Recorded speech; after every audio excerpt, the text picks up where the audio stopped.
Formation, basic training for Mass. Because this is a revival year for the Eucharist, this fits in with the theme. These sessions will open your eyes and your heart to truly what is happening during the liturgical celebration. These video talks are from theologians and clergy such as Archbishop Fulton Sheen, Father Mike Schmidt, and Father Scott Bailey.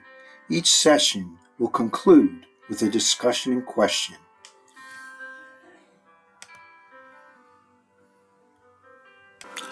Father Mike Schmidt.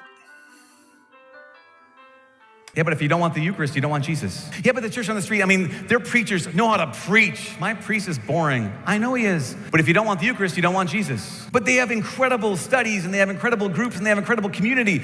Yeah, but if you don't want the Eucharist, you don't want Jesus. Now, is that to say that anyone who's not Catholic doesn't want Jesus? No, actually, that's not the case. I know so many people who are not Catholic, but they're Christians. They follow Christ, and they love him with everything. But I gotta tell you this. I have not met one person who loved Christ as a Christian, but not as a Catholic, who when they heard this, didn't end up becoming Catholic. Father Scott Bailey.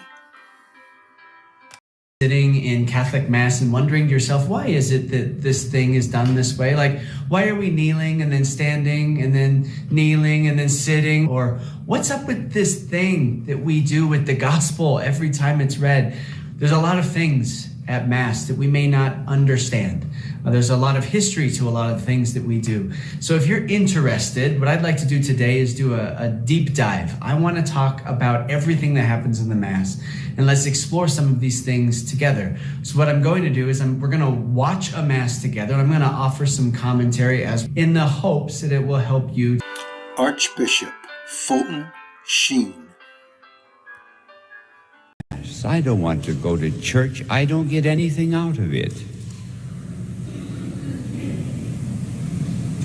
Do you know the reason why? Because you don't bring anything to it. Now, some of you boys, for example, I am sure have mothers who are not the least bit interested in football. You say, "Come, Mom, look at this game. It's wonderful." She gets nothing out of it. Why? Because she doesn't bring any knowledge of football to it.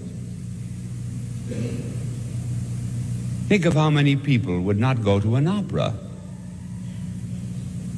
They would find it boring. That's because they bring no knowledge of music to it.